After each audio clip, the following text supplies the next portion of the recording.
feeling right. Eyes glazed, so I'm gonna ride tonight. Hard pressed, fired up, ready to go. Punk rock tunes on the radio. You wanna find trouble? Look my way. Bad news, hard, nothing here to stay. You're looking for trouble? I'm your man. Never gonna change, be who I am. Whoa. All right, welcome to Throttle Stop Moto Podcast, brought to you by Pandora's European Motorsports. I am your host, Justin Bethune, with Matt Welch. And Jeff Griffith. How is everybody doing today? We're good. How are you, man? Doing great. Good. I feel like I've not seen you in forever. It has been a minute. I've been busy it's been a while. for a few weeks now. So And yeah. I've been so busy I haven't even come by the shop in a while. Yeah. And I mean, we had to have Gary on here too. So That was necessary. That was good. That was Yeah. very necessary. Oh, it's been 3 since I've been on here. 2 or 3. Yeah. Yeah, Just 6 weeks. Yeah. it's been a while. So, and then I didn't make it to the last ride because I Yeah. had to go to Colorado. Yeah. So, And yeah. he's been on a few adventures lately. I mean, one of them was that ride that you missed, which was an adventure ride that they had a good time on. Ended up camping up on Lookout Mountain Yeah. at Seth How was Cathy's that? place. It was good. Yeah, Yeah. it was good. Yeah, everybody enjoyed it. There were 8 of us on the ride. 6 customers. Yeah. I think there were 5 of us that ended up camping that were on the ride, but there was a lot of people up on the mountain that were already camping because we were up there with at Seth's place with Rumble on the Mountain, right? Yeah, on the Mountain? Rumble on the Mountain. Yeah, I couldn't remember what it's called. I think it's safe to say that this is probably going to end up being an annual event because they're doing Rumble on the Mountain annually, and we might as well make a ride out of it. Yeah, I mean, yeah, we'll just plan it for next year. Nice. So be But- ready. Yeah, we left the shop at I think 9 o'clock or so on that Saturday morning. Went over through the Cutters and had a good ride in the woods. Ended up in LJ and ate at a little Mexican when Nice. we were over there. And then you ate a Mexican. well, they didn't appreciate it, but it was still good. And then Is that back, just like you just always go to a Mexican restaurant on I these guess rides? those are the rules. I don't know. It's Those part are of the rules. it's unwritten, but yeah, seems that Can't way. ever go wrong with Yeah. that. Yeah. No. Man, yeah, I need to go on a moto camping trip. It's been a while. I haven't camped off the bike since I went to Colorado the last time, so it's been a year. Yeah. So this is kind of off the Ugh. cuff. We hadn't planned on talking about it, but I guess we can. We are getting set up with a Nemo, which is a super premium tent, sleeping bag, Yes, pillow. I mean, on and on and on. And then I've got their pillows. Okay, the yeah. Nemo Philo. There you go. Yeah. Yeah. Yeah. Evidently, that's their bestseller. So It is. Yeah. Yeah, I've got 3 of them. It's important to sleep as It good is. as you can in a Yeah. tent. So Yeah, I was wondering how committed we were to that because I was going to put it in Advent today, but anyway. So yeah. I guess you heard it here first. Yeah, Yeah, so y'all we gonna just start- talked to the guys Start yesterday. carrying And, some camping gear. Yeah. Nice. Yep. And they have a really good display. They show like they bring a bag, or did we supply that bag? But they had all the gear in the bag, and they brought it out piece by piece, showed it to us, and it's amazing what you can fit into a Yeah. small space if it's built for it. And that's a problem. There's not a lot of camping gear that is built with the moto in mind. Yeah, it's usually like backpacking stuff. That's just been Yeah, kinda- and this specifically, what we're looking at carrying of theirs is for bicycle bike camping. Yeah. So and it plays well on the Yep, moto side it of things does. too. Yeah, but- because it's usually short enough to fit in your panniers and everything. right, So and that's the tent poles are Yep. always the tricky part. they So, are. I bought a bike tent. Yeah. Because it would fit inside the pannier. Because it's got I think it's 12-inch poles versus 16. Yeah, I mean they've Yeah. got one. I think the poles are 9.5 inches. Oh, wow. So their bike packing specific tent. I think the Perfect. whole length is 9.5 inches when it's folded. So Nice. yeah. Do they have like a full kit? Like a moto camping kit that comes with? No, not them, but that is our plan is to put together a kit, and maybe we'll have like an A and a B from a Yeah. price point. Like a tent, a pad, a sleeping bag, a pillow, all in a right, and then a waterproof bag ready to go. Right, and then also we're picking up BioLight, which they are like solar chargers. They got a really cool stove if you want to check them out online, but we're going to carry their stuff as well. So the plan is to I think I have one of their lanterns. maybe, I yeah, think it's a solar. It's like a puck light, and then it expands out into a lantern. a lantern, yeah, And it's solar powered. kind of accordions back Yeah. into itself, yeah. And BioLight pretty had a cool. cool, like you get the stove and it actually uses the heat to charge a battery, right? Yeah, so it's a canister that you feed, wood or twigs or pine like a needles rocket or stove? Whatever. Yeah, kind of, but Solo it's stove.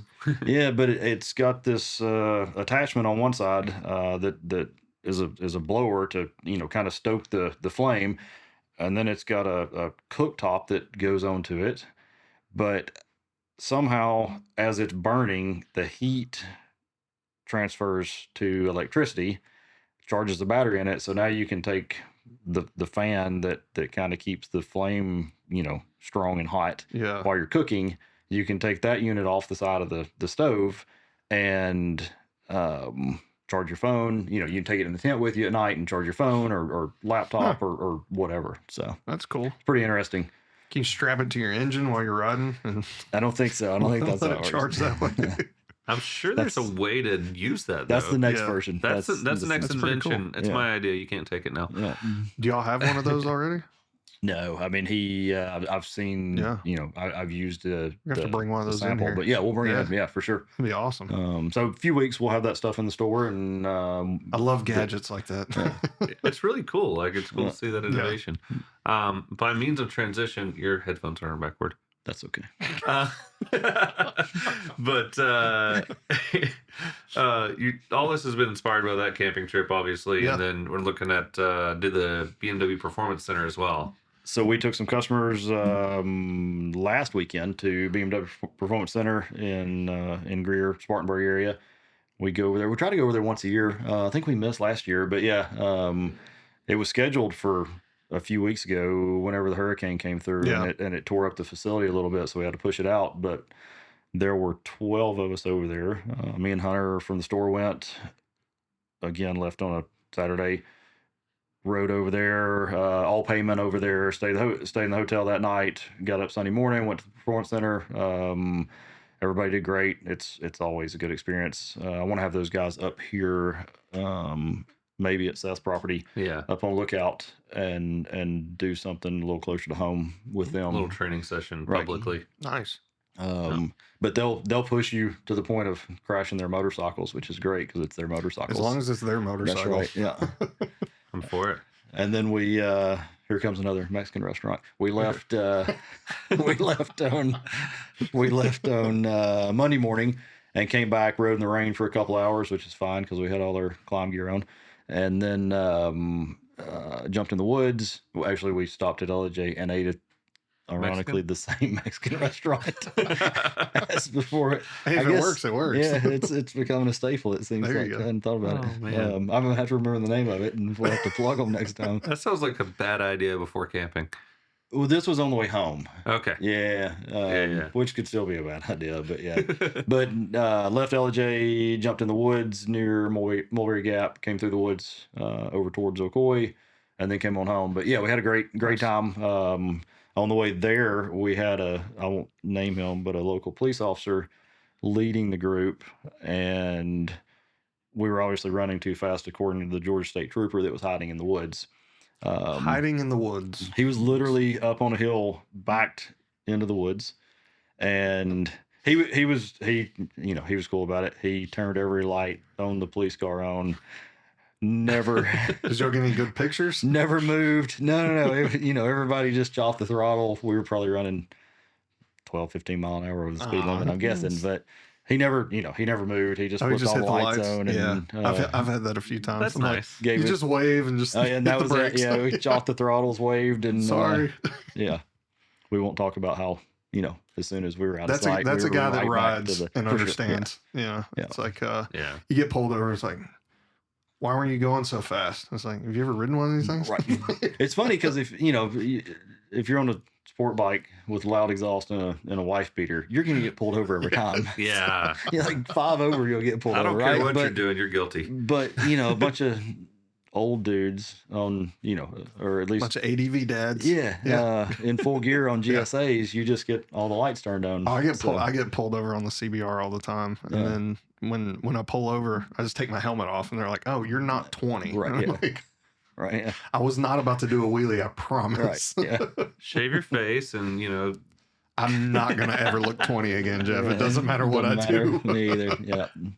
Okay. Yeah. I appreciate the sideways compliment.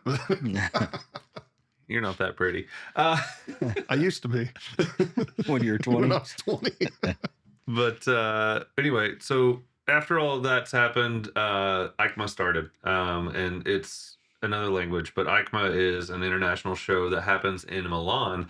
And then this is the biggest show in motorcycling every single year. If there's an announcement to be made, the manufacturers are going to announce it there. There are some companies that we talked about before rolling that kind of break the mold with that, and they announce things before, they announce things barely afterward, but they still will bring it to EICMA to showcase it. BMW announced the S1000 RR change and the M1000 RR and the M1000R and the S1000R. Sorry, I have to say all of them just before. And those were really impressive because they gained 6 horsepower to 218 horsepower. But they didn't wait for Milan for that to happen, but they did showcase the bike there.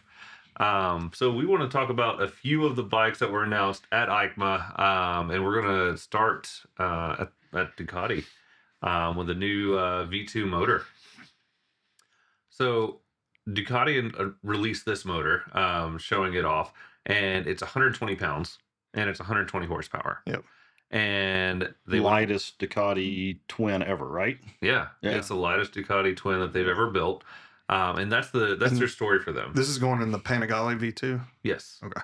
And the Street Fighter V2. Yeah, and the Street Fighter. And, with other things that are named V2, I think we'd be, kind of blind to not see that it's coming on other things as well. Oh, yeah. We'll probably see a multi-strata V2, and who knows what they'll do. There's probably going to be a platform engine for them because you can look at it, and it is radically different from just about everything else that they've produced.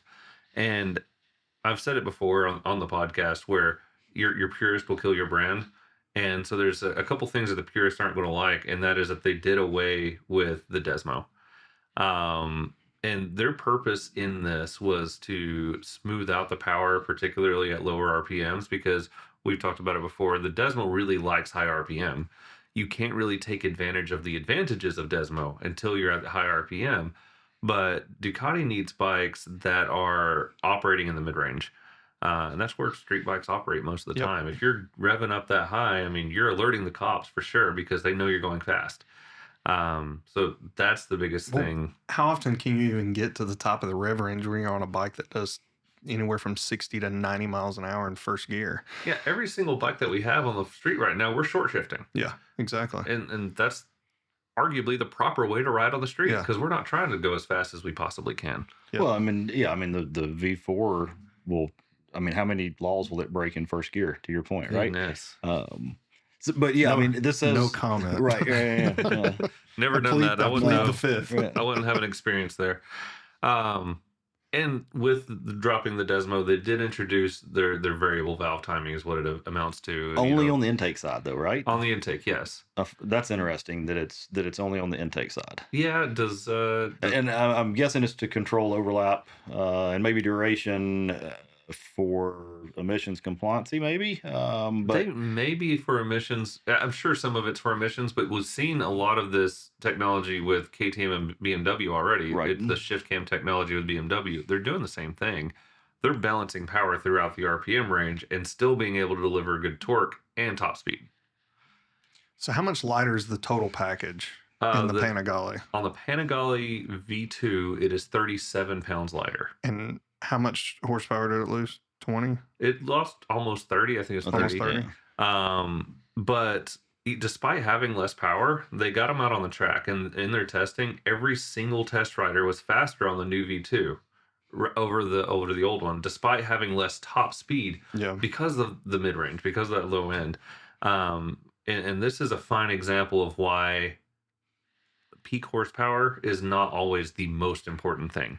Bragging rights. It's bragging rights. Yeah. It's marketing. You talk about it's the brochure bros. What was it? Enzo Ferrari? I can't remember that quoted. They said torque wins races, but horsepower sells cars. Yep. That's exactly what's going on. Right. Exactly. Especially in the US. I think you get, over in the UK, and I don't think pure horsepower or peak horsepower is as important. But Well, that's why there's so many guys holding on to the old 4-cylinders. yeah, Because that peak horses, R6s and Gixxers and stuff making 120 something horsepower, but it's all the way at the top of the rev range, and that's all they look at. It feels cool when you hit it. Yeah, if you can. Yeah. The few times that you can actually get to it. Right. So. But they've done a lot with that Panigale in particular. They brag about this being 120 horsepower, 120 pounds, and so that's got that 1-to-1 rate power to weight ratio. But so that results in better handling and has resulted in faster lap times. So I think Ducati's done a great job, and I think this is an example of the direction they've been going for the last probably 10 years is better serviceability, easier serviceability. Yeah. They, used to, that was the problem with Ducati, or a lot of people's problem with Ducati is the perception, and it was true to a degree, was they were really, really expensive to own and operate. You were either a Ducati guy or you weren't. Right. Like, it was hard to bring new people in because of that reason. I mean, that's why I never even looked at one. Right. And then when they came out with the new Multistrada, and y'all sold me on that, you're like, no, the service intervals are ridiculous on this. And I'm like, cheaper than my Tiger. Okay, cool. And I haven't seen, maybe I may have missed it. I haven't seen service intervals on this motor. I haven't either. I'm sure it's what I think the previous motor was 9,000 miles. I think Justin was telling me it does have that 1918 interval. Right. So, Sorry, 9,018, I should say. Yeah. So, I mean, just, they're not putting window stickers on these things with cost of ownership per year like they're on cars. But, I mean, people are still, taking that into consideration. Yeah. And hopefully insurance is a little cheaper on this bike. Yeah. They always do account for horsepower when they're pricing that to you. We kind of lost the 675, and then the 765 Daytona was a full fairing sport bike. Yep. That the insurance, and I think Triumph as a whole is looked at like a very gentlemanly company, and Ducati maybe not so much, but people could afford insurance on the Daytona, the 675, and now the 660 base Daytona. I've got a selling point for people because, we had a customer of ours who was coming off of a GSXR 1000, and he was looking at a Panigale V4 that we had, and whenever he started looking at insurance, his insurance coming off of the GSXR onto a Panigale V4 was enough cheaper to make up the difference in payment. So he ended up paying less monthly for a Panigale V4S than he did for his GSXR. Thank you, Gixxer bros. Yeah, I mean, if you're going to look at something, it's a Gixxer. If I was going to price something high on insurance, that would be the bike. Yeah, because they're the ones that get wrecked the most. And it's still expensive. I mean, let's be honest, it's still expensive. Oh, man, yeah. I mean, we've had some 20-year-olds in there who've priced insurance on V4 Panigales, and the insurance is more than the payment on the motorcycle. Yeah. And they get it's something to think about because you get so far into God. it. Yeah. Yeah. And that it really has some cool undertail exhaust, which are really nice. I hope that comes here. Like, I think that's the next picture if you want to look at that. I mean, I hope that exhaust setup comes here. I wonder if that's like an Akrapovic full system, or I just wonder if that's carb compliant, and I mean, that's just for the track. Yeah. I think that was the intention. I could be corrected. That's beautiful. We haven't seen any emissions compliant undertail exhaust from Ducati or really anybody else for a long time. Yeah. So we'll see. And for it to continue to lose weight and have something with that much metal on it is, that'd be interesting to see. The only request I have is to put that engine in the Super Sport. Yeah. Because I can't ride that bike. Well, I mean, but I can ride the Super Sport. Right. I don't care if they detune it a little bit. That's something I wanted to point out too, though. The geometry on this bike is a lot closer to the Super Sport than it is the current V2. Yeah. Okay. So it falls in between them, but it's a little more Super Sport than current V2. Yeah. And it's just a geometry difference. We'll see how it plays out. The Super Sport is still almost a little too Super Sport for me, but it's just enough to where because I think it's a little more comfortable than my F4i, which is about as upright as you can get for for sure. a mid 2000s sport bike. I still cramp up on that thing. So that's, but I still don't want a naked. This goes back to the 20-year-old Justin conversation. Exactly. Yeah. 20-year-old Justin could ride a CBR all day. Yeah. So looking at that bike, and if you want to swipe to the grainy picture of a Street Fighter that I picked, yeah, go back. That's ugly. But that's going to come in two versions. What you see there is the S version. So you're going to have a Panigale V2 and a Panigale V2S, which that in the current generation hasn't been available. So on the V2S, you get a lean suspension, where the stock stuff comes with a Marzocchi rear shock and a KYB front fork, which is still decent material, but it's not the premium stuff that the Olean is. Nice. Sounds like an amazing bike. Do we have prices on it? Yeah. You're going to be in the 16,000s. I can't remember exactly where, but it's not as expensive as the current V2. Yeah. Nice. Anything else before we move on? What was the total weight? Did you have the total weight? I don't have the total weight. Yeah. I just know how much it lost. How much it lost? Yeah. That's a hefty diet. Mm-hmm. Yeah. It's pretty good. So. Suddenly, this is the they cheapest said it's weight also a you can little lose. narrower too, right? Mm-hmm. Yeah. It's a little smaller. It's supposed to feel lighter, flickable. It's all the good things as far as handling. But so you have to kind of overlook the horsepower, focus on the handling, focus on how light it is, and it really makes up for it. Yeah. So I don't do many track days anymore, but when I was doing them on a regular basis, I was always faster on a V2 or a 959 bike than the V4. So I think this is probably going to hit a sweet spot for a lot of people. I think it's really good. I was talking to Ryan this morning on it, and he said that it replaces every bike. Like if you can, it's everything you want it to be. Yeah.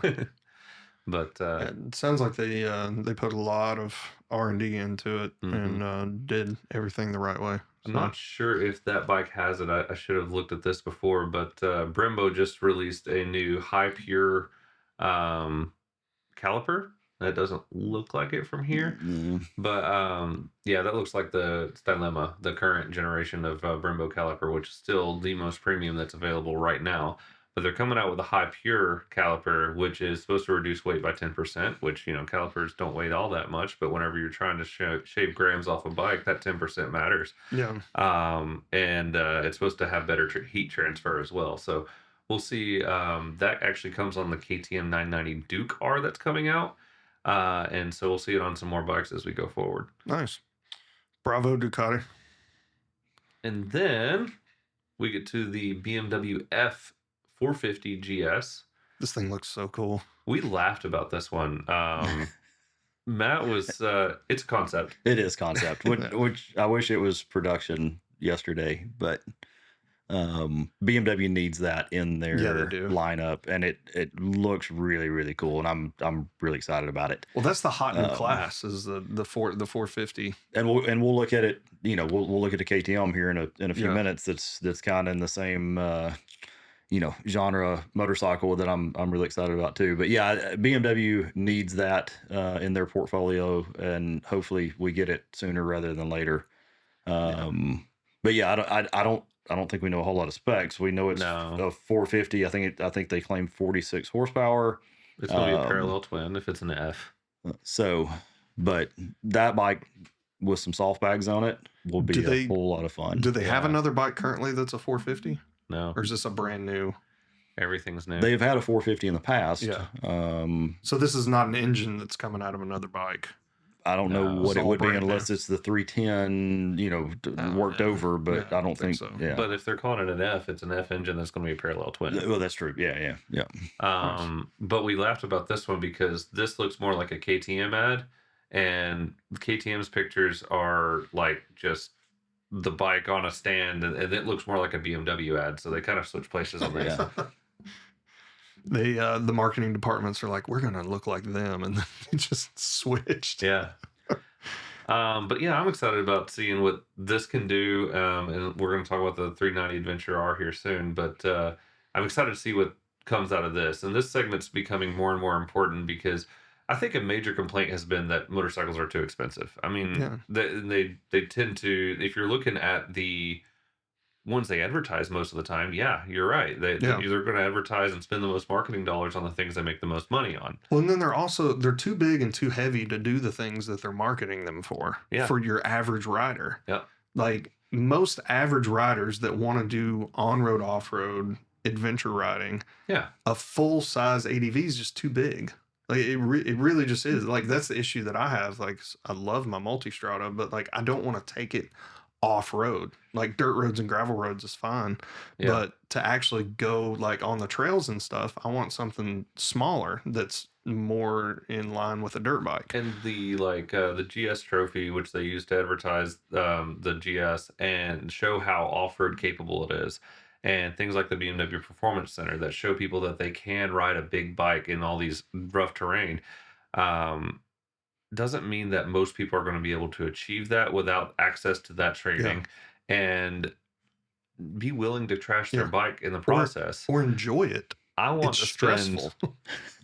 It's really stressful. Well, but I think if you can get people comfortable, that takes the stress out of it, right? Yeah, but still, you're riding through the woods on a $30,000 motorcycle, right? Yeah. That's what stresses me out. That's why you go to the Performance Center and trash their bike, right? But I want to see this. I want to see it around a $8,000 price point. Yeah, if they can. That's probably reaching, but if I could get this at around an $8,000 price point rather than spending the $30,000 on a GS, I'd much rather have that off road. Yeah, definitely. Yeah, I mean, if you could take that bike, put some soft bags on it, probably going to need a skid plate, going to need some hand guards, right? If you're going to go ride it off road, because the stock stuff that comes with it's not going to be sufficient, most likely. And that's not picking on BMW, that's any brand. But I think if you could buy that bike, kit it out for $10,000, it's a home run for BMW. Definitely, and it'd be on-road capable enough to get you from trail to trail. And I think that's the problem from the manufacturer point of view and from the dealership point of view a little bit. At least, we're just left with whatever the manufacturers offer us to sell. But, customers come in and they want all the wind protection. They want all the creature comforts. They want to go ride off-road. And, in BMW's case, that's now a 1300. Yeah, because the 310 was just like, they want this price point, but 1,300 features. And the 310 is great, but you're not. It's great, but you it's can't not really, jump on the road and run to Atlanta on 75. Everything that you need it to be good at. So hopefully this bike has a little better legs than the 310.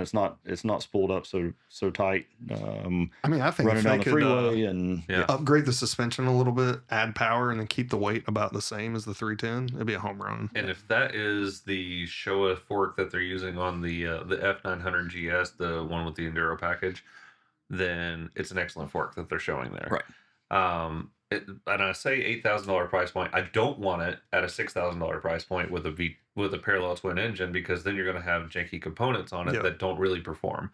So it still needs to be a BMW. It still needs to be a good premium product. Yeah. And BMW does try to reach down sometimes. They have the G310 GS, and it's an awesome bike. But you're not paying for premium components with that bike in a lot of cases. Yeah, you're going to a Bribri brake instead of a Brembo, and little things like that change it. Ultimately, it's an awesome bike. It's a whole package, and we have to look at bikes as more than the sum of their parts.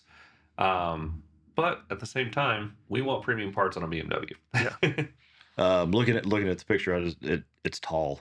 Yeah, it looks tall. And so hopefully there's some provisions to get shorter inseams, lower length, where they can ride that bike. But no, that it's really cool. Is this maybe their intro into having like an enduro? Or so they've gone down that rabbit hole before, but it's been a while though. It was a Husky branded. Yeah. It on the Husky side, it was the Nuda. Yeah, well, no, the Nuda would be more like your naked bike, but they had a, they called it the 450 Enduro or something, but it was that wasn't the Funduro. No, that wasn't the Funduro. I can't remember. But if I remember right, it was from the Husky side when BMW bought Husqvarna and had them for a minute there. Yeah, and if I'm not mistaken, it had a Kymco motor in it. Ooh, man, that was we can't. Yeah, this segment's growing like crazy. This 450 segment, and I think we're probably going to start seeing every manufacturer have. And when BMW one. tried this before, BMW wasn't the brand that they are today, arguably. And BMW and that adventure category that BMW really pioneered wasn't as big as it is today. No, and As BMW grew, that adventure segment grew, and we talked about it last time, where we now have more variety of motorcycles to choose from. It's not just a sport bike or a cruiser. You have a lot of stuff in between, and it's finding those niches that these companies are finding their identity in. So whatever niche you find, you're going to be identified with that. Yeah. Well, it seems like every couple of years there's like the new like hot category. Like a couple of years ago it was the middleweight ADV bike, and now it's the more kind of smaller, lighter, more nimble, more off-road focus. Right.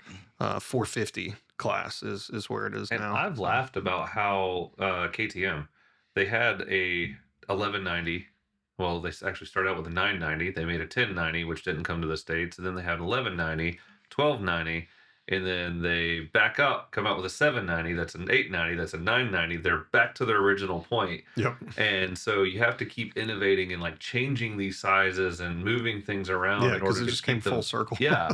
You have to keep the narrative up. I mean, it's almost like there for a few years, like the middleweight was kind of where everybody was pushing. It's like the Goldilocks bike. It's like the touring bikes are too big. The little off-road bikes are not good enough on road. So get this in between. And now it's almost like they've shifted to buy the big bike for your touring, but also buy this smaller bike for your off-road and buy both.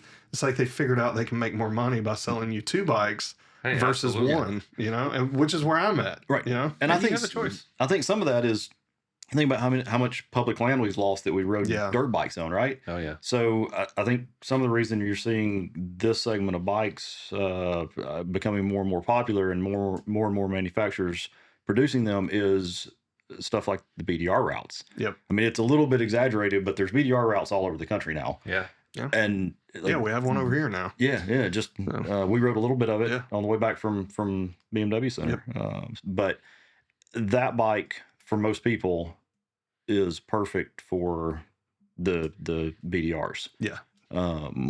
So yeah, I mean, I think that's some of why we're seeing this. And it's approachable. It's not as intimidating. We have to use people are going to use the public lands that we still have available. And you can't get a 450 motocross bike tagged to go ride through the national forests. So we're on stuff like that. Exactly. Meanwhile, KTM's making supermotos that are fully not off-road capable that you can't get tagged either. So right.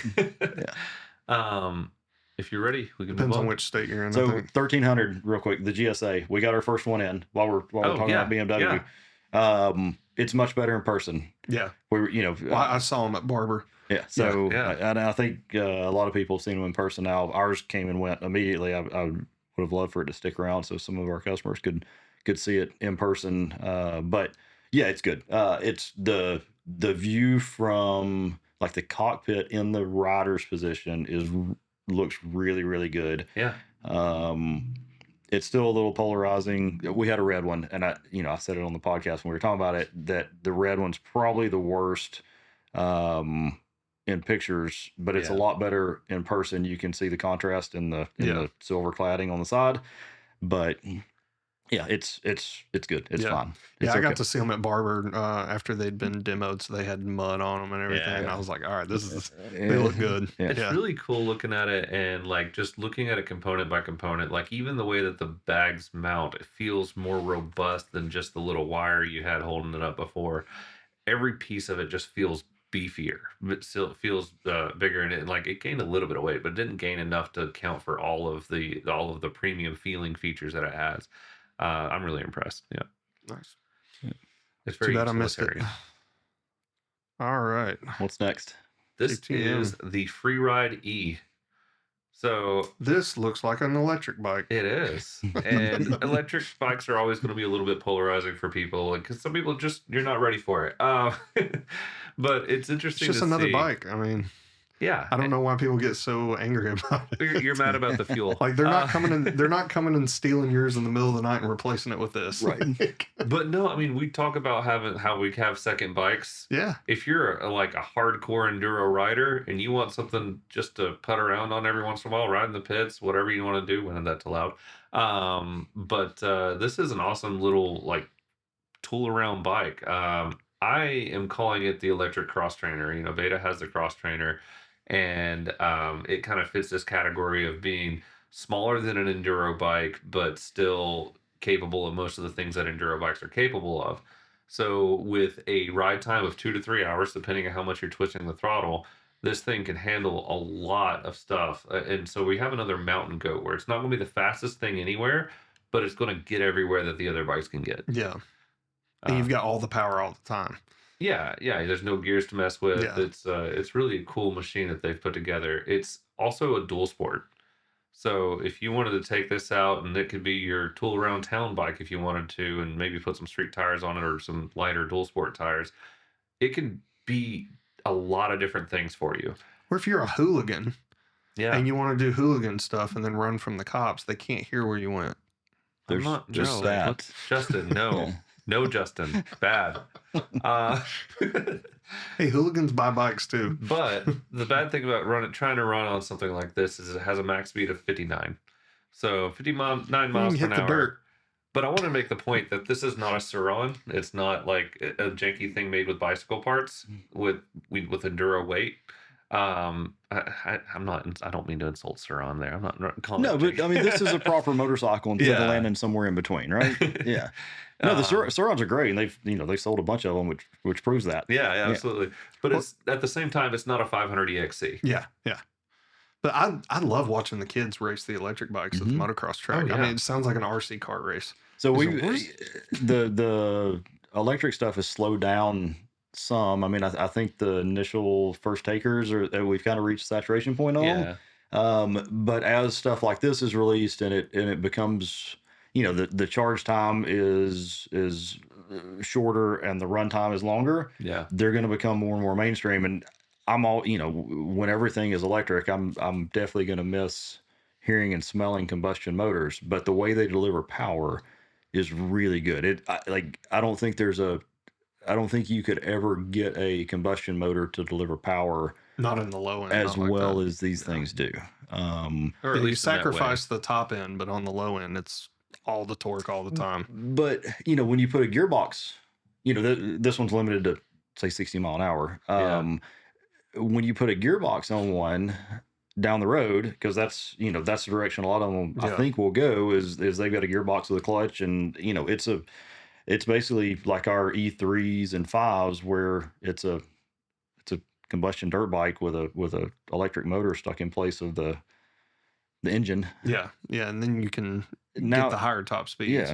Yeah. I'd say like you could almost do a derailleur. Like it's the way it delivers power is very smooth. You're not going to have like those back and forth motions, and a derailleur can handle stuff like that. But I'm exaggerating here. But if we do see a gearbox, I'd say we'll have like a high gear and a low gear. It's not going to be that's six kind of what I speed figured. gearbox. Yeah, right. Like Isn't a 2-speed. isn't there an electric trials company that has it may not be a 6-speed gearbox, but a 4 or 5-speed box Yeah. with a clutch, and I mean, Yeah. My only complaint about that stuff is you're adding complexity to a machine that may not need it. And so we're seeing it on the car side. They're capable of top speeds. And it's just about how you program that motor, because a lot of times they won't program a lot of top speed into a motor because it can't cool it as well. Yeah. So what we are going to see more of is liquid cooling when it comes to these electric motors. And that's one of the things that was announced at EICMA with the SXE5 and the SXE3 is that they're going to a liquid cooled motor. And because it's liquid cooled, the battery is going to last longer because you're using that energy more efficient and not losing as much of it to heat.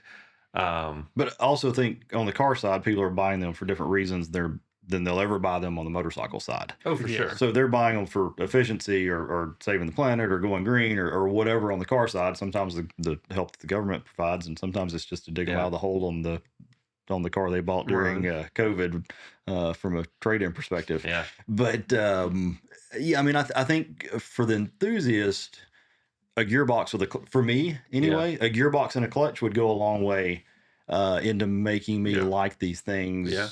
And I already, I already like them. I would like them even more if it had a gearbox and a clutch. Yeah. Yeah, because really, like with this, your only option is maybe to re-gear it. With this if one, you need more top speed. We're kind of like, I've talked about it, I may have talked about it here before, how we're kind of starting to blur the lines between bicycle and motorcycle. And it's the same thing that happened whenever motorcycles were invented in the first place, because it was just a bicycle with a motor on it. But we now at the shop have everything from, analog bicycles, going from analog bicycles to e-bikes to we have like the Beta has the Explorer. Mm-hmm. And then we have this that is full on motorcycle that is offered in all the electrics. We have a scooter that's electric. So there's a lot of things that the electric world has been able to offer us that, may have been possible with other ones, with an internal combustion engine, but as far as this is concerned, but not as easy to do. You're definitely not going to put an ICE engine in a bicycle. Like they did that a long time ago. It worked for a while, but then we made motorcycles. But anyway, we're able to offer a broad range now. Was that the scooter, that big BMW? Yeah, that yeah, my dad wants that. And now they have a CE02. So it makes sense in a scooter. Because typically you're riding a scooter to be efficient and just to ride around town and stuff. So I would offer that anybody come and ride that thing. It's awesome. Oh, I'm sure it's super fast. It is to 40. It's probably the fastest thing in the building. No kidding.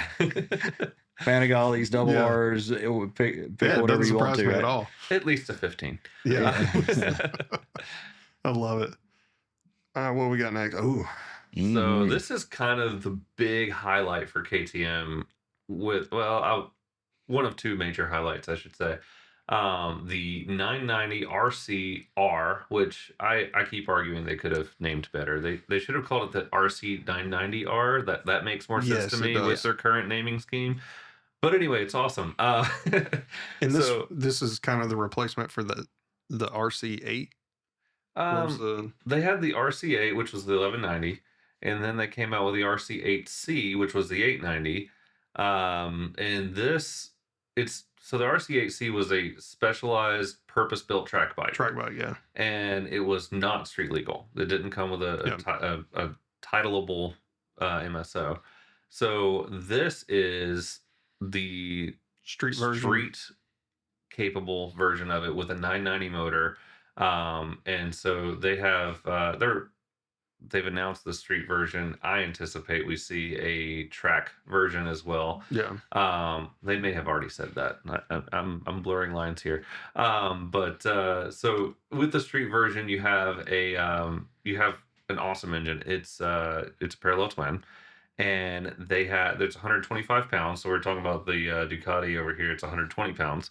So it's 5 pounds heavier than the Ducati engine, and it has 126 horsepower. So they had to beat that 1-to-1 ratio just barely. 1.001 to 1. Again, we have an engine with a 1-to-1 power to weight ratio, and so we see that this category is becoming more and more popular. Yeah. And I'm sure that they're wanting to put this into like World Supersport Racing and Moto America Supersport class. So it really fits a really nice niche there that kind of fits into a lot of racing. May or may not have taken an RC8C out on the street and rode it, but if I had, I would tell you that it was really, really good. And like I fully expect this bike to be the same. Obviously, it's gonna weigh a little more. The RC8C, the HP4 race BMW, compared to a S1000 RR, the street going version of it. There's always a noticeable difference when you get all the weight of the emissions equipment and all that. I mean, a race bike always feels like a race bike. Yeah. But this thing it'll be really good. Well, and they talked about how in their development they wanted something that was track capable, and that's why they're going to kind of split this into two versions. They wanted a track capable machine, but they also wanted a machine that could be used on the street. So the words that they use are they wanted something that was comfortable but not soft. They didn't want to feel like it was, a dumbed down version of the track bike where you're a little bit unsatisfied with it. They wanted something that would be a street capable machine. And if you wanted to go out and do track days, you would feel just as capable. They have different modes on it. They have a race mode, a track mode, a street mode, and they've got WP Apex open chamber forks on it. So good quality components on everything. So we'll see what That's ends a up being beautiful with this bike. bike. It is a beautiful bike. You will They- definitely stand out on the street. You just don't see KTM fully fared street bikes. No, and when they did it with the RC8, it was the most beautiful thing on the street. Yeah. So it was before our time. It was during, when Griffiths was opened. But I'd always heard that the CEO at the time of KTM, maybe North America, maybe I'm not sure, but anyway, said that there would never be a big CC full fairing bike like the 11. What was the 1190. The 1190 based bike. Yeah, that was a little bit of a misconception. Like, he said things about, super sport bikes being on the street is unsafe. And he was absolutely right. He did not speak for the company at the time and he didn't really say that he wasn't going to produce one. It was more his opinion than the Yeah. company's stance on it. Okay, Yeah, gotcha. The media took that a small statement he made about super sport bikes being unsafe on the street and said, yeah, we're stopping all production of sport bikes. Sounds Because like the media. That happened, I think it was like 2013 that he said that, maybe in 2014. And then they produced the 1190 RC8 for another few years before it finally met its demise. And it didn't meet its demise because of, any kind of safety concern. It was taken off the market because it wasn't making money. And they didn't have the money to they had the money, but they're putting it in different places. At the time, the sport bike market was the fastest shrinking market in the motorcycle industry. We see it popping back up a little bit now. Mhm. So now's the right time to come out with a bike. That wasn't. Yeah. And it was the last remaining fully analog bike that they had, where everything else had ABS, traction control, ride modes, things like that they would have had to do a lot of R&D on that bike to put that on. Yeah. Meanwhile, they're competing for 10th and 11th place with the EBR. Right.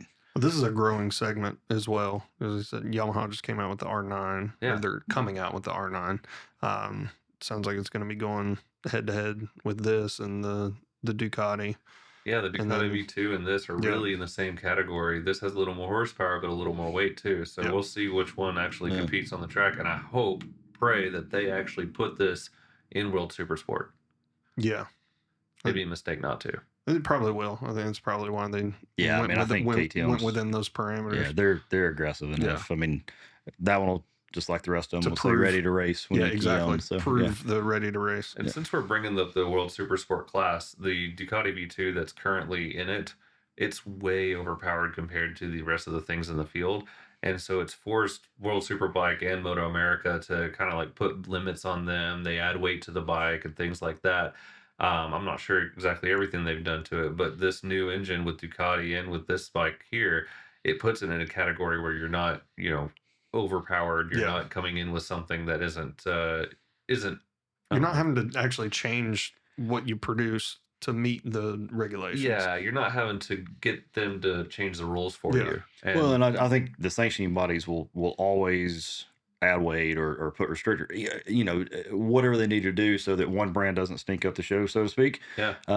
But yeah, I mean, I would have to imagine I don't know what the amount of weight they're putting on the current V2 is, but it's significant. Yeah. If you look at, that bike specs compared to the street going models that it's competing against. Yeah. So It's rough to think that the bikes that are actually there on race day are heavier than the bikes that you have on the street. right. Yeah. Yeah. Yeah. Yeah, that's hard to think about. All right. Oh, here we go. So this is the time I want to talk about all the 390s, like engines, at least in one go here. Sorry for the grainy picture again. It's a 399cc single cylinder with 44 horsepower and 28 foot-pounds of torque. And with the new version of the 390 engine, it has the max torque is 1,000 RPMs lower than it had previously been. They've added a slipper clutch to it. So it's a really, really robust engine for its size. Impressed with that. So all the 390s are going to be built on the same frame. And the Adventure R and the Enduro R are going to be built on the same suspension. So they get 9.1 inches of travel compared to what was previously 6.7 in the front and 7 in the rear. So a lot more suspension travel. Going to the 890 Adventure R, which if you swipe over a couple, you'll get to a picture of that. Sorry, I'm kind of all over the place. But that thing has a whopping 10.2 inches of ground clearance while maintaining a 34.8 inch seat height. So it's not, it's tall, it's dirt bike tall, but it's not so tall that it's unapproachable for, the average rider. So we see 4 different models in reality coming out with this bike, and I'm making one of those as a prediction. They have a 390 Adventure R, a 390 Adventure X, and I say that's the prediction because they already have a 390 Adventure X overseas. And this is the same thing they did with the 1190. They split it into 2 different models where you have the R model and the S model. And so they're going to do something similar with this, I imagine. So you have the 390 Adventure, 390 Adventure R, 390 Adventure X, and the 390 Adventure X is lower. It is, it doesn't come with a TFT display. It's a little bit of a simplified version. So that's going to fit a price point for customers. So that's going to be something, if they bring it over here, it'll balance that out. But you also have the Enduro R, which we can go back to that. Just the 690 Enduro R's baby brother. And it is impressive. Built on the same frame, built on the same suspension. Going to be similar as far as ground clearance by virtue of those 2 things, but have more of a dirt bike feel. And then you have the SMC, which is the same thing, same frame, same engine. I believe the same suspension, but I've been a little bit cautious on that. It's going to be, the Supermoto version. It's a good looking Supermoto. It does look good. It looks really good. So does the Adventure R. Yeah. I mean, I'm really excited about these bikes. The Adventure R is what I want. Yeah. Have you ridden the new, since the update on the motor, like in a Duke? The new 390? Yeah. Yeah. Is it smoother? Yeah. So that's always been, like, it's a great motor. The Duke, the Adventure, the current Adventure, and I guess the Vit and Spark have always done well for us. But like, that's always been my only gripe is the motors vibrate some, and I wonder if they address that a little bit with the update. They've refined it a little bit for sure. They also have like a different TFT display that's kind of interesting to put on. Like, you think of these 390s, they're going to be like price point bikes, right? They're an entry level class, but they're still coming with like a full color TFT display on even like the Enduro and the SMC models. It's a smaller 4.4 inch display. 4.1 inch display. I've got to be real technical here. But so it's interesting to see that though.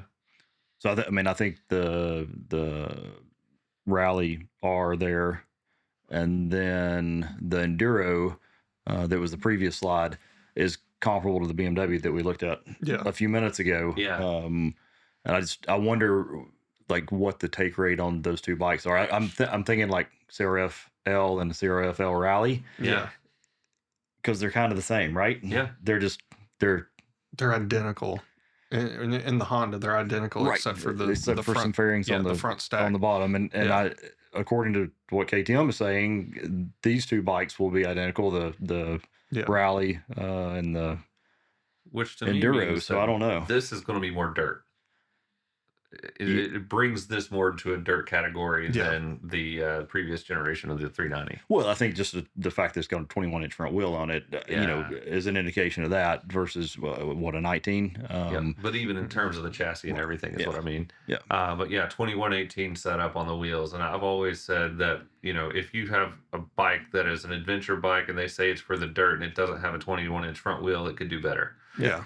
And so we sometimes find the compromise at 19 inches, and that's what the GS does, and it's really capable off road considering all of that. But really putting a 21-inch front wheel on that thing would make it so much more off road handle and capable. Yeah, for me, going from the Tiger to the Multistrada, going from a 21 to a 19, it makes a big difference. And I think the manufacturers are cautious to put the 21 on some of these bikes because the gyro effect of the big front wheel makes the bike want to stand up mid corner, and some people don't like that. Yeah. So I think that's why they compromise at a 19. Yeah. But to be proper off road, I agree. It needs a 21 on it. Yeah. Now this is up on power. Is it down on weight, up on weight? Do we know yet? I haven't looked that far into it. I don't know. Looking at it, I mean, just with the kind of rally tower and the big fairings and stuff, I would assume it's up on weight compared to the current Adventure, but I don't know. Yeah, I'm not sure. It's not heavy by any means anyway. Right. It's much better looking. And I'm liking the look of it. I'm really liking the high fender. I'm liking the look of that rear fender. It really looks more like a dirt bike fender, and the seat and everything is pretty shallow. I'm sure that a rally seat's going to be available for it. So for a taller rider like me or anyone who likes to ride off-road, you're going to appreciate being able to move around on that seat a little more. It's kind of what held me back on the previous 390 was they had just the Adventure and not the Adventure R, and it was just like wasn't really that good looking on the front. Right. Like this is what I wanted that bike to be. For sure. Yeah. And like I would much rather have this over a 300 rally. Oh yeah, obviously. Yeah. I mean, it's kind of like what, all of 20 that more being horsepower. said, Yeah. we have some 390 Adventures we have like currently. Yeah. But I didn't bring this up already, but maybe we should at this point. We currently are the top selling KTM group dealer in the Southeast. We just gained that in October, and we're hoping to keep it through the end of the year. Part of that is some massive deals that we have going on with all of those group buys. So KTM, Husqvarna, and Gas.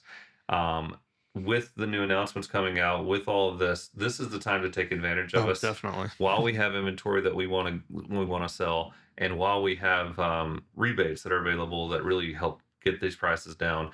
So definitely check out website. I'm releasing new things every month, so check that out while we have opportunity. Yeah, not on the 390, but they have stuff on the 390. Yeah, but not to this degree. I think some bikes we've got $3,500. $3,500 is the max. Yeah. So I've seen some stuff that's very tempting. Unheard of. Well, and we're going past that. Like that's the contribution that KTM's making. We're also cutting into our margin to make sure that we sell as many bikes as possible.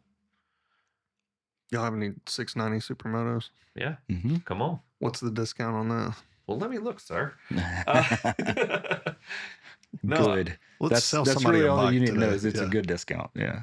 Yeah. No. So I keep a spreadsheet. You saw 690 Enduro. No, it's Supermoto. Ooh.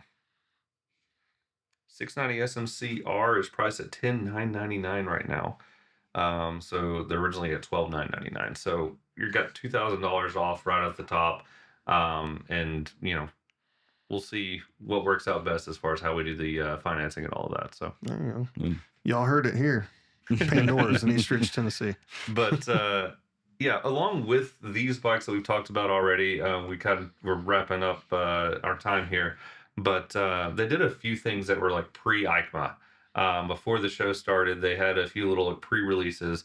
They announced their automated manual transmission. Yep. And that's going to be on their 1290 Super Adventure S Evo, and 1290 Super Adventure S, and the I said 1290, 1390 Super Adventure S Evo in standard, and then the 1390 Super Adventure R. And they're really selling this as it's something that's capable off-road. It has a gear shifter just like normal.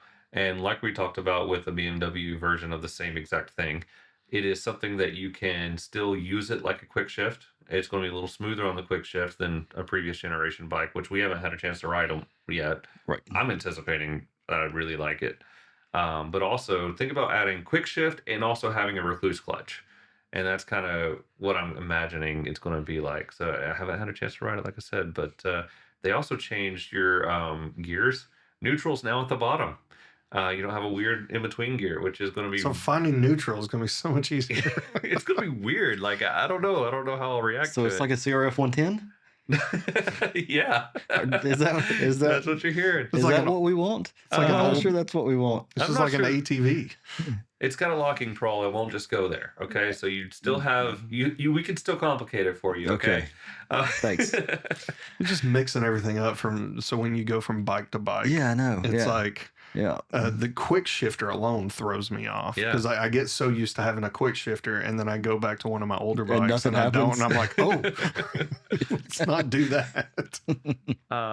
So then they came out with this announcement about the TFT dash. It's an 8.8 inch diagonally measured TFT dash, which is the biggest thing I've seen on a motorcycle. But it allows for navigation, which is really cool. Like they're making it more native, and that's what's going to come on those adventure bikes as well. And then we talked about the Freeride E already, which it's also going to have the Husqvarna version of it. That's going to be called the Pioneer. Pioneer. Yep. I didn't get you a picture of that. I probably should have. The SXE5, which we already talked about, is coming electric with the water cooling, liquid cooling. 13900. Sorry, the 990 Duke R we mentioned. I'm kind of just going through these now. The 990 Duke R is going to be nice. So that is going to have that new high pure caliper on it. So you get an upgrade on brakes, upgrade on suspension from the previous generation. I did talk to our KTM rep yesterday about it, and he was saying it is not going to come with a rear seat. It is not going to have the rear pegs. So it is going to be full on solo. You're going out and being a hooligan with it. There you go. And then they included some other things that were not really that important. They did do this 1390 Super Duke R Evo, which we pretty much already have. What are the specs on that bike? Oh man, Just roundabout. Your 100. Are they 180? They're right around 190 on horsepower. Are they 190 now? Yeah. Enough. 107 foot-pounds More of than torque. enough. Wow. And then they're right around 420 pounds, which is Jeez. not light by any means, but it's not heavy. Yeah. But they're really a powerhouse, and I think that KTM's done a good job of refining that bike. There's a different generation, so come on. I know the first generation I rode, you couldn't keep the front wheel down. It really felt light up there. So a lot of people take them out to track days, complain about the steering dampener. It's really not the steering dampener's fault. It's that you're not used to riding an upright bike on the track. It's not made for that, really. You really have to put your weight over the front. But as the generations have gone on, that has been less and less the case. And I think they've really got something nice with this 1390 now. And if someone's looking for like a full-on, we keep using the word hooligan bike, but like a super powerful naked bike that's more upright but comfortable, I like the KTM because it is a purpose-built naked bike. It's not a sport bike that they've taken the fairings off of. And I would argue like the BMW S1000R is a sport bike that they've taken the fairings off of. It's still comfortable. It still works really well. But the 1390 was built with that in mind from the ground up. And I think the Speed Triple 1200 also does that very well. Where the Speed Triple RR is almost like they've taken a naked bike and added a fairing to it. Yeah, so the geometry in the front end, the fork angle stuff like that doesn't always work with the taller bars and the wider bars that like the S1000. Yeah. They took the double R, and it's basically the same geometry with tall wide bars on it. And to me, it's a great bike, but you really start hustling it and it kind of gets behind. The Super Duke's not that way. I think the Super Duke probably checks more boxes for the naked bikes than any of the other ones. It's a great motorcycle. The headlight for me, comfortable. I'm struggling with the. It's comfortable, but it was headlight. built to where it can still handle with that position. Yeah. I mean, no matter what we're talking about, we sell a ton of S1000 RRs. We do really, really well with that bike. But if you're not taking that to a track day, I would say for most people, the S1000R would be a better choice. For sure.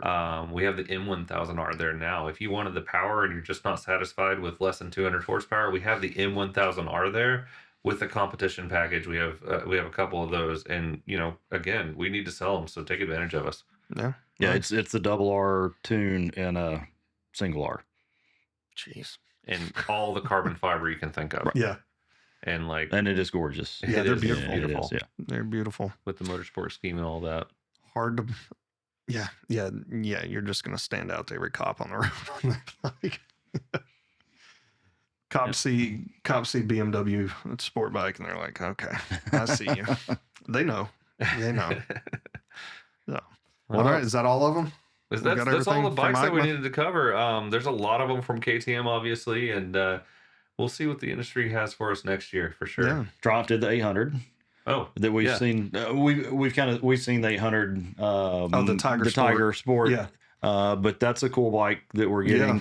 Because I think that bike's we haven't had it in the U.S. And I think don't know. I think some other countries have had it in the past. But It- anyway, we're it getting fixes that. the problems of the 660. I think so. Yeah. Yeah. Yeah. We'll see. And then they've got the Stealth Bonnevils coming, which are really cool. Yep.